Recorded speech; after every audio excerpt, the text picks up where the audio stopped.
Countdown for blast off. X minus 5, 4, 3, 2, X minus 1, fire.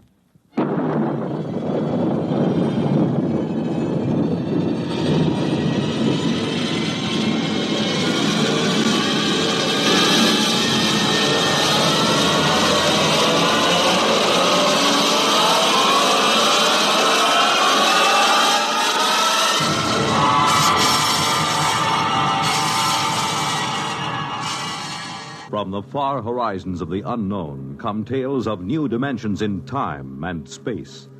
These are stories of the future, adventures in which you'll live in a million, could be years, on 1,000 maybe worlds. The National Broadcasting Company, in cooperation with Galaxy Science Fiction Magazine, presents X minus 1.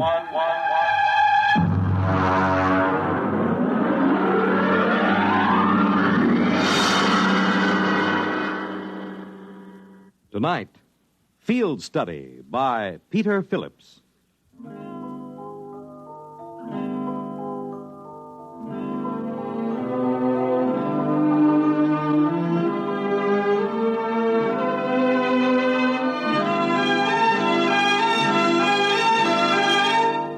You might put down that newspaper for just a minute, Frank. Oh, of course, dear. Say, this is good coffee, honey. Now, what is it going to be? That's what I want to know. Overtime or that big night out you promised me? Well, I just can't say for sure, honey.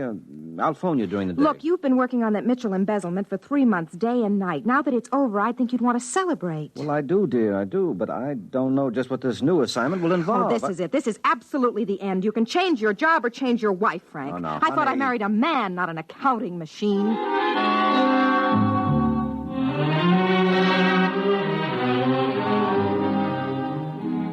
I guess I do seem like an accounting machine to Betty sometimes.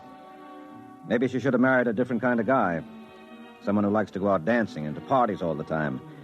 And who has some kind of romantic career. The quiet life she had with me made her tense and nervous. No, more than that. Neurotic. Actually, the work I did was rather interesting, although she didn't feel that way about it. Being an investigator for the accountancy branch isn't exactly like being one of those detectives as smart as Einstein and as tough as Marciano, but we do get into some unusual situations. And now there was this new assignment the chief had given me. All I want you to do is see him, Frankie. You can be normally curious, but that's all. If you question him, make it simple. And if he gets cagey, cut it out. You're not going as an agent. You're just an errand boy. Take what he hands out and bring it back. Get on it right away.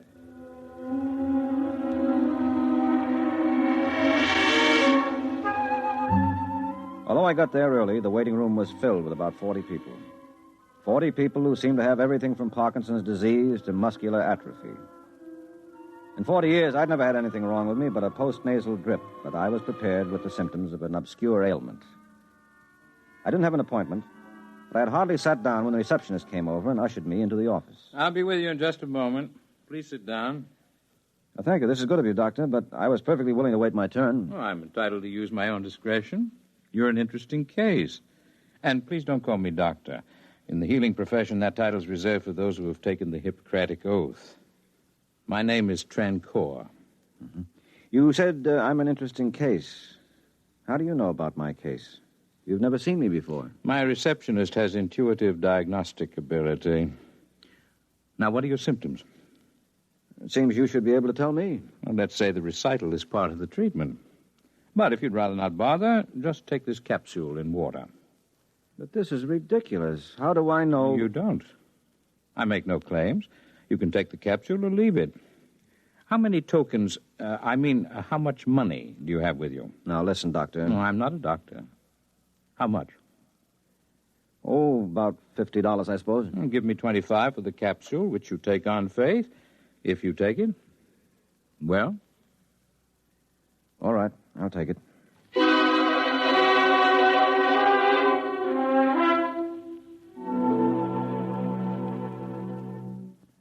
I'm afraid that's all there is to report, Chief. That's all right. All we really wanted was the capsule. Have you gotten a report? Yes, and it took the laboratory 5 hours to break it down. Just a harmless protein solution. 2 other investigators got the same thing. What about the genuine patients? They get a solution of water and a vegetable dye. They're both useless, but when he spots an investigator, he tries to give our lab men a headache. Well, if he prescribes useless medicines, can't Trancor be booked for fraud? How? He doesn't make any claims for the blaster thing. How come he's on our level? Why the accountancy branch? Could be anybody's case. But every time a direct law enforcement agency has tried to investigate, the man has disappeared. They think we may be more discreet. What else do we know? A great deal. Then again, nothing. We have reports from law agencies and medical societies in London, Paris, Berlin, and Prague. Oh, that reminds me. Miss Hance, please ask Sir Greville to come in now. He sets up in business. Word of his cures gets around, he becomes a sensation, and then disappears. Thank you for waiting, Sir Greville. This is Frank Pake, who will be in charge of our investigation. How do you do? Frank, this is Sir Greville Gray, chairman of the English Medical Association. How do you do, sir? Suppose you tell Pake your own experience with Trancor, Sir Greville. Well, after conferring with my colleagues in other countries, I managed to have an interview with him when he set up shop in London. He's an impudent little devil, called me the chief witch doctor. When I said we'd prosecute, he flatly denied that he practiced medicine at all. What about the capsules? He said he simply offered the capsules because people expected something material. He said it made no difference whether they took them or not. In a word, he disclaims everything, even success. Perhaps legally he's in the clear. You mentioned his success. Do you credit him with success? I think he's a faker and a fraud. But some reputable doctors report that their own patients seem to have been cured of advanced leukemia, peritonitis, and appendicitis. That's why we must investigate these fantastic rumors as a professional and public duty. Just what do you want me to do, Chief? Find out all you can. Have him watch, check with patients, and stay with it. He may disappear at any time. This is a fine time for an assignment like this. My wife is about ready to get a psychiatrist or another husband. I'm sorry, Frankie, but you're the only one I can trust on a thing like this, and it shouldn't take long. Okay, Chief. You have a cigarette? Mine seem to be all gone. No wonder. You smoked half a dozen while we've been talking. Here. Thanks. I guess I do smoke too much. Probably what causes this post-nasal drip. Say, that's funny. What? My head is cleared up. My nasal drip is gone since I saw Trancor this morning. Yeah? Oh, it probably cleared up by itself. But I've had it for years. Well, I hope you're right.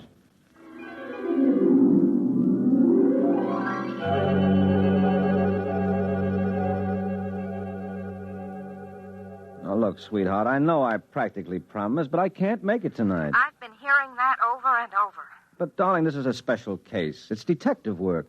The police are helping me. Oh, so you think you're a real G-man now, huh? A big, tough hero running around with a bottle of rye and a blonde. Oh, sweetie. Listen, hero, I hope they shoot first. I'm through. It's nothing like that, honey. Now, you're just upset and unreasonable. Look, I'll try to be home early. I'll call you. Don't bother. I won't be here. I heard from an old school friend today, and since you're going to be busy, I may as well go out. Oh, but baby, I'll listen. see you around town. And if you do get home early, don't wait up.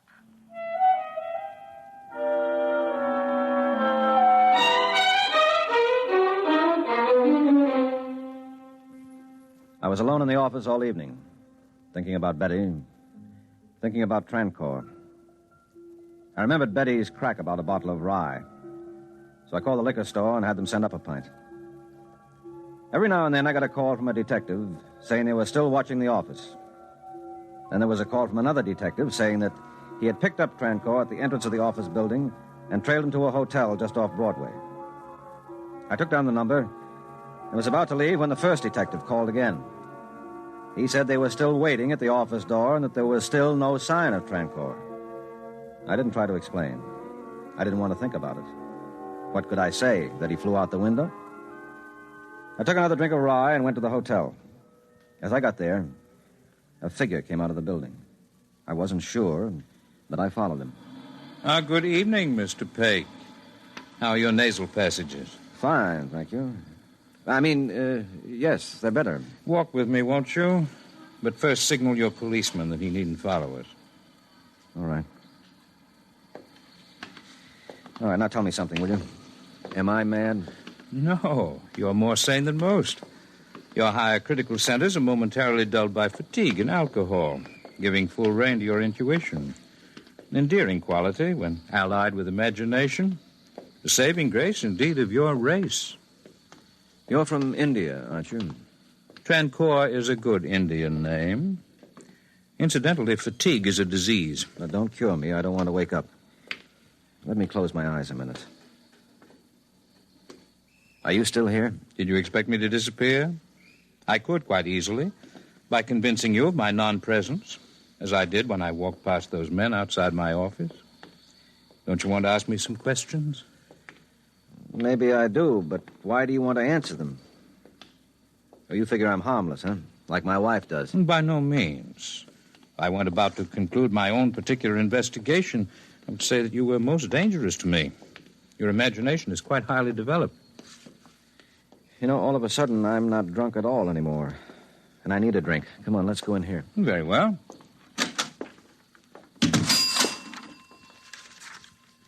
A double rye, please. The same. Oh, just leave the bottle.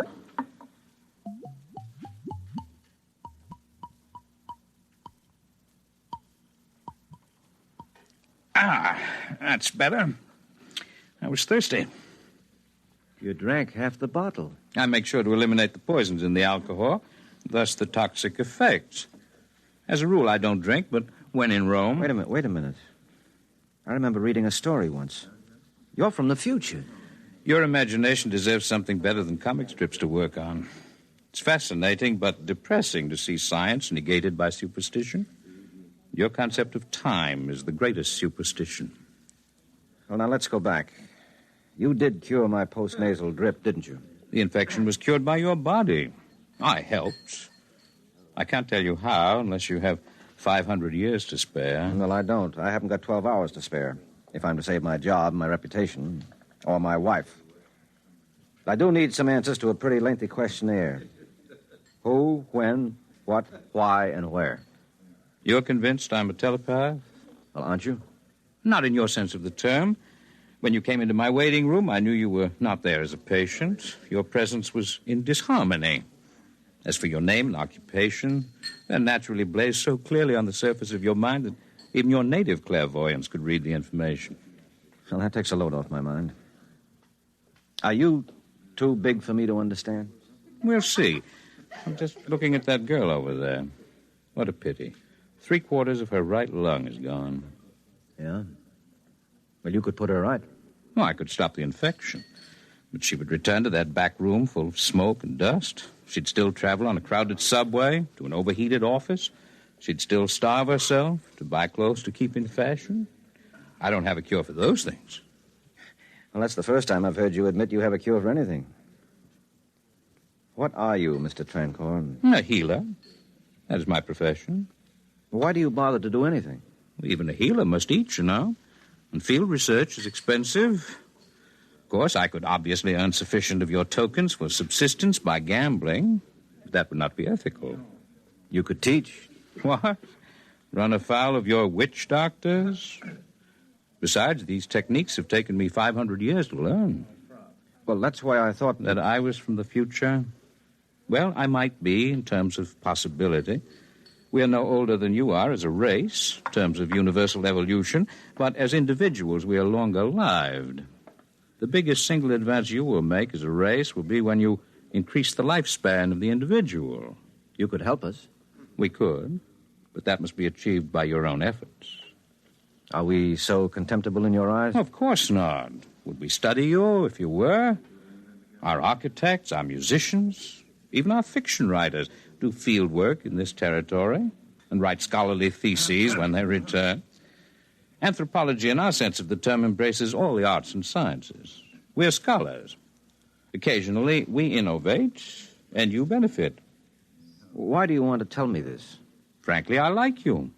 You have imagination enough to control your terrestrial chauvinism, your natural resentment of being studied. It may comfort you to know that in the physical sciences, your race is considered quite well advanced. Well, thank you. And come to think of it, I do resent being a bug under your microscope.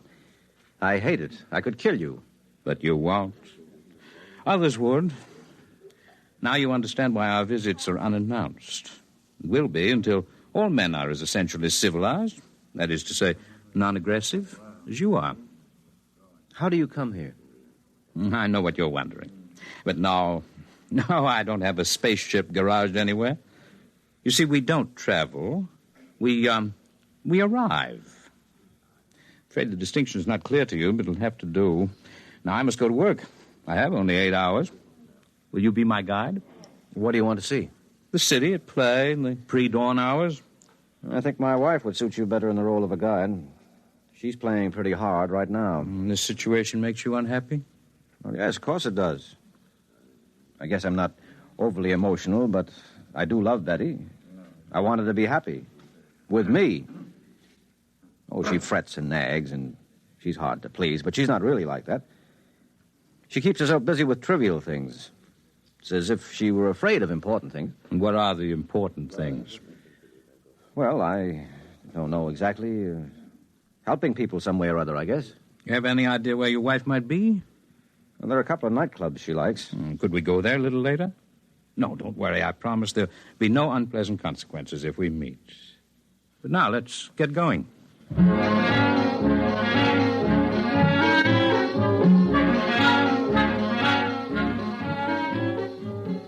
We made the early morning rounds of Manhattan. The bars, nightclubs, penny arcades. We played a pinball machine, and I watched the steel ball hit the prize number 25 times. We quit bowling after his second straight 300 game, and I didn't even bother to pick up a cue in the billiard parlor. Then we went to the Clover Club, where I saw Betty at a table in a low-cut evening gown. She was sitting with a big curly-haired guy who looked like an ex-football player who was wearing shoulder pads under his jacket. You see her? Yes, there she is, in that practically non-existent dress. Would you consider me uncivilized if I poked that big dope in the eye? Let's go over. And remember, you're not altogether without blame in this development. You make insufficient allowance for her. You're reasonably well adjusted. She is not. Hi, Betty. Frankie, where did you come from? Who's your friend? Excuse me, please. I have to make a phone call. I think I have a... Frankie, please get me a cab so I can go home. Go home? All right, dear. I'll be waiting for you. Hurry as soon as you can. I mean, when you're finished with your work.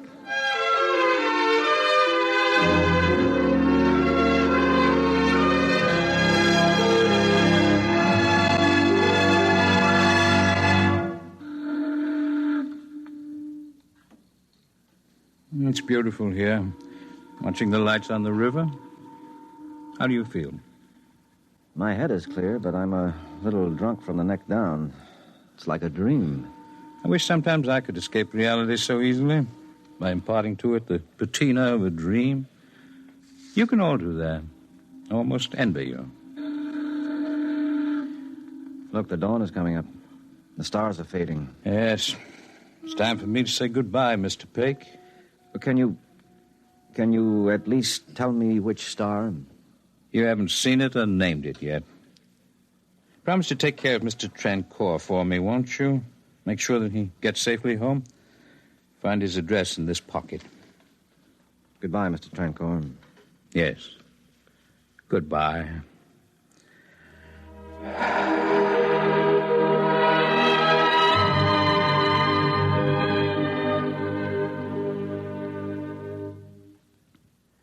That's the way it happened, Chief. The body collapsed in my arms there on the bridge. When it came to, the man was Chandra Trancour, a second-rate doctor who disappeared from Madras 10 months ago. How do you expect anyone to believe that? Those doctors and cops can examine the poor devil till they drive him crazy, but he can't tell them anything. He has less idea where he's been these past 10 months than they have. How do you explain it? I don't. And I'd like you to hurry through my resignation, Chief. That's what you want. I want to be free to take legal action for Trancour if those witch doctors have him arrested on some phony charge. I'll take personal responsibility for seeing him home to India. You don't have to resign. I'll fix special leave if you insist on being crazy. Well, that's not all, though, Chief. You see, I'm taking an intensive 2-year course for a new career. Yes, you told me. I thought you were drunk. What's Betty going to think of a fool idea like that? If her nerves are on edge now, this is enough to drive anyone daffy. No. She's all for it. She really is. After all, a neurosis is a disease, and she met Trancour. Well, all right. Let me know how you're getting along.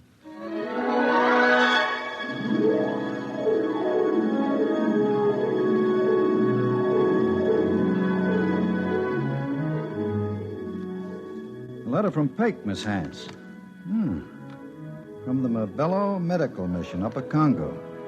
It's been 3 years since we heard from Peck. This is probably the most backward tribe mentally and physically in all Africa. Some trouble with the witch doctors at first, but they're beginning to trust me, with Betty's help. The women here love her, and she finds the tribal customs fascinating. Watch out for my name in the Anthropological Review.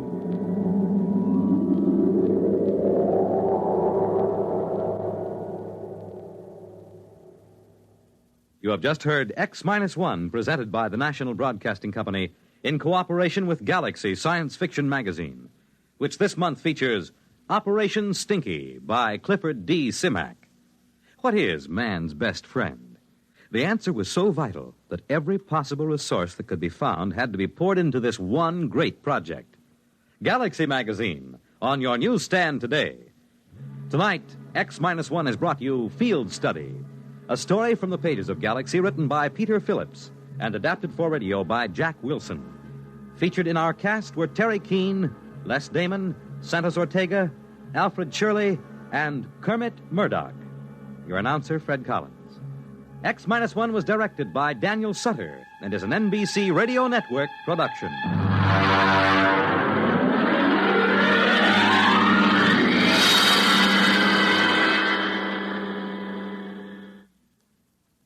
Can you identify the NBC bandstand jingle jangler? He or she is a famous personality, and you may win $1,000 if you can identify him.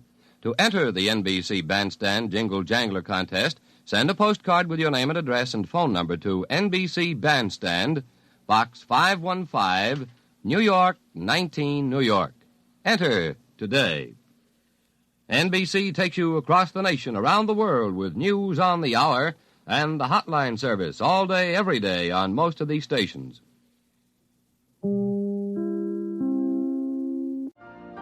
You've been listening to the OTR Gold Network. Find more classic radio at otrgold.com.